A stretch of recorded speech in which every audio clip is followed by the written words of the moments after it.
Hey everyone, Crispy here. Today I'm gonna be doing my top 10 favorite rock and metal bassists. I only have one rock bassist on here and the rest are metal. So yeah, without further ado, let's get into it. Number 10, Duff McKagan of Guns N' Roses.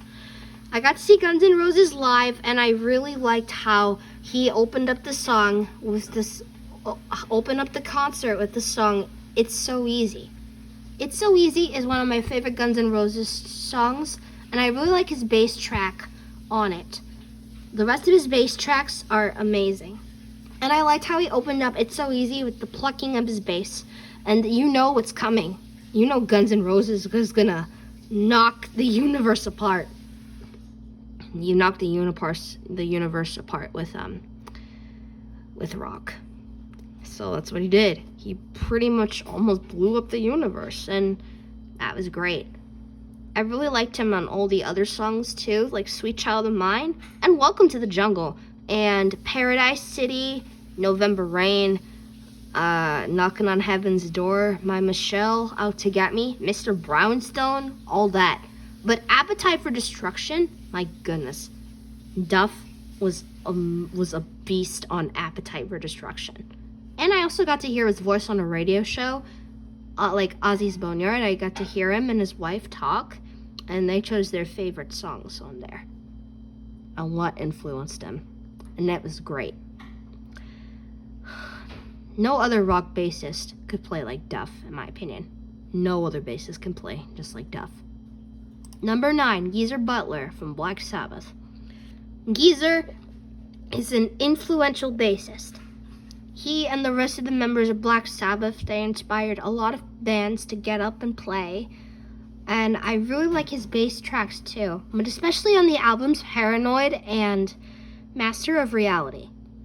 My favorite song is when he played bass on is Hand of Doom.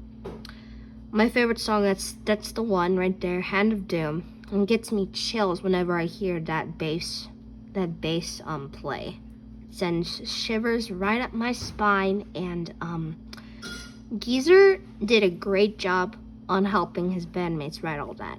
I also read the I Am Ozzy book, and I heard he did some pretty crazy stuff too. He, Ozzy, Tony, and Bill, the original lineup, they did some pretty crazy stuff. But all of the songs that he played on were fire. And Geezer is a legend. Number 8, Dee Dee Verney from Overkill. Now this one right here, Dee Dee Verney, him playing bass with Overkill is amazing. He's best friends with the vocalist Bobby Blitz. And I got to I got to watch him online on YouTube, and I see a lot of great videos from him. He played amazing live, and nobody can move as fast as him.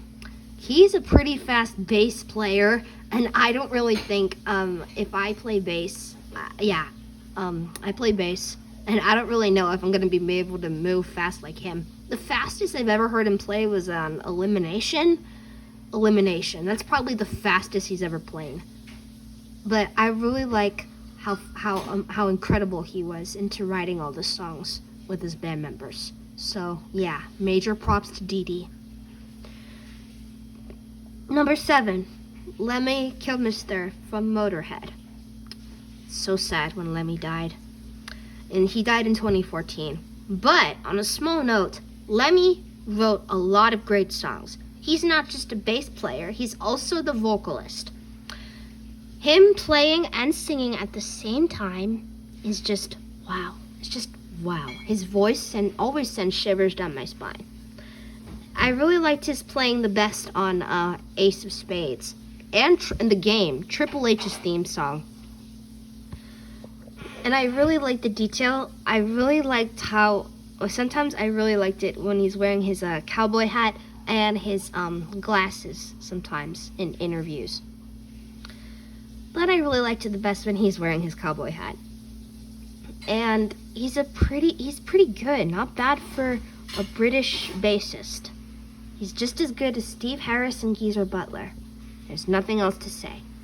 Lemmy is a legend. His vocals and his bass, my goodness. Combine them together, that's what you make a masterpiece. He's a gift. Number 6, Peter Steele from Typo Negative. I used to have a crush on Peter Steele when I first got into Typo Negative. It's a goth metal band. Peter died in 2010, so R.I.P. Peter. He died when I was 3. What I really love about Peter Steele, he's amazing when it comes to playing bass. And I really love his vocals too. And his green eyes, my gosh. No wonder I had a crush on him back then. I really like his bass playing in the song Black Number 1.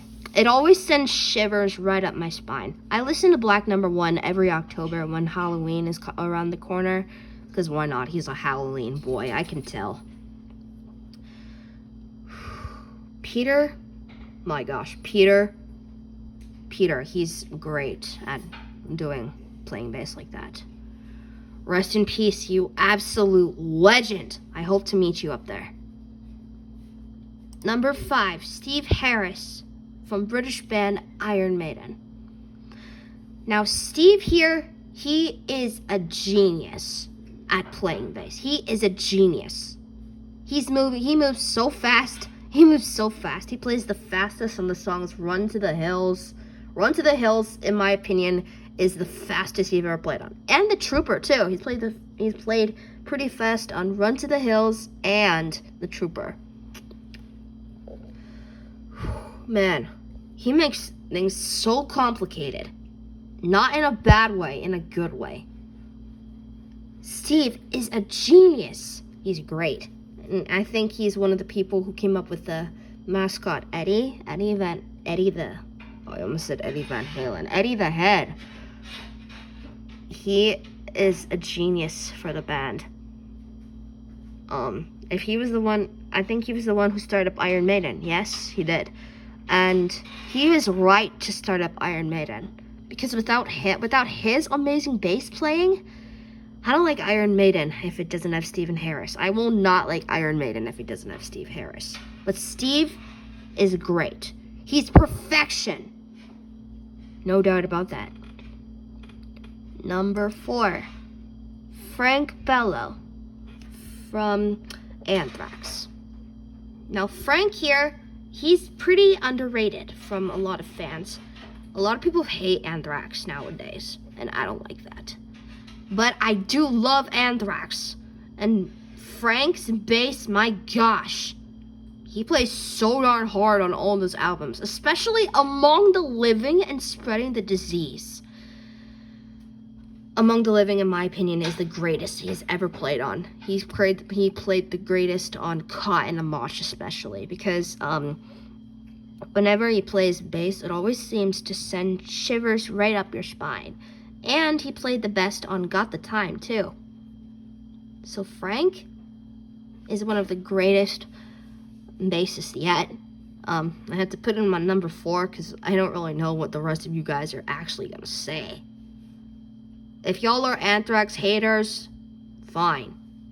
If you guys love Anthrax, then you do know why. You should know why I put him on number 4.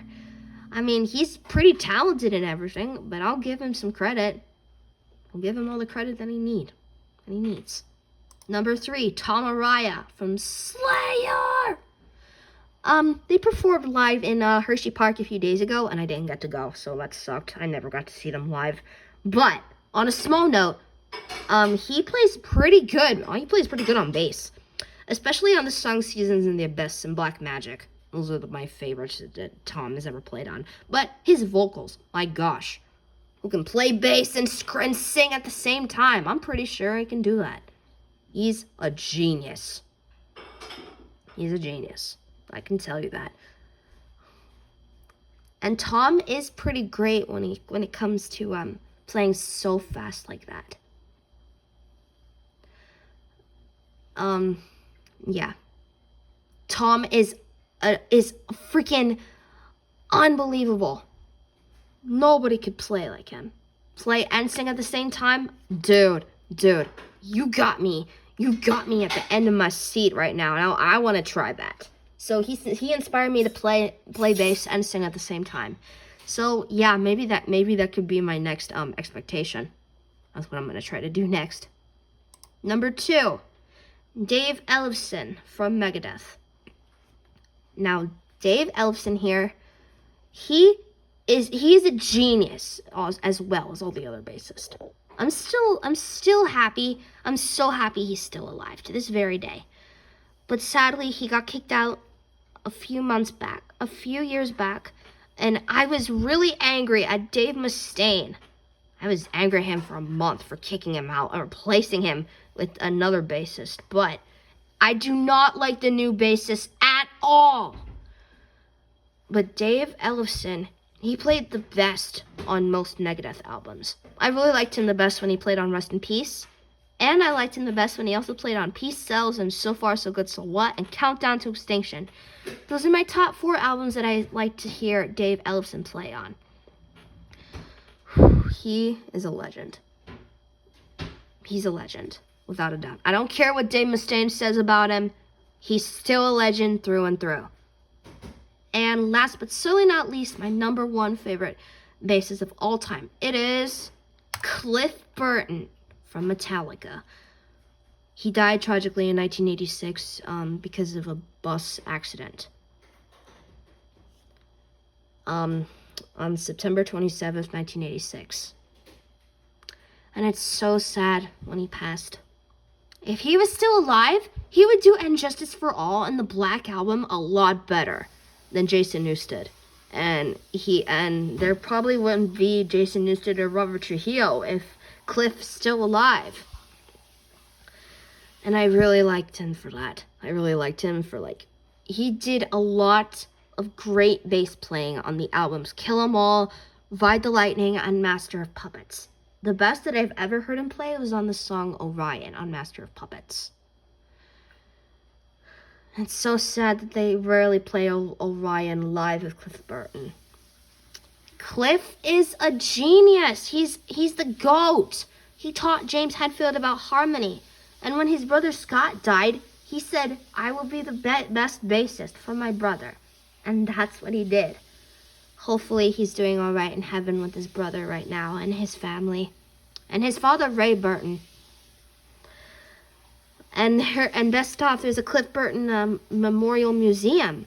And he was buried in Sweden. I hope to go visit him soon, one day. If I travel to Sweden, Stockholm, close to Stockholm, I'll get to see his grave, and I will pay him all my respects to him. When I played bass, I played a lot of songs that featured Cliff Burton, and I always used distortion, because I know Cliff used to play distortion so loud, and especially with his wah pedal.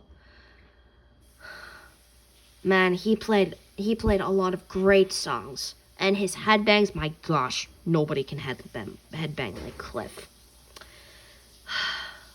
I still miss him. I still miss him to this very day. He's a legend when he was both alive and when he's dead. Rest in peace, Cliff. You were and still are the greatest bassist ever on this earth. Cliff 'em all, my dude. Cliff 'em all. Okay, so thanks so much for watching this video on my top favorite rock and metal bassist. If you like it, please be sure to click the like button, comment down below what you think, and subscribe to my channel if you want to for more videos like this. I'm sorry I didn't have to talk much. I was so caught up because my friends were texting. And I'm recording this video. My gosh. I mean, no offense to them. But, yeah. All these bassists right here are incredible. And there's no way anyone can change that. So, yeah. Thanks for watching. Bye.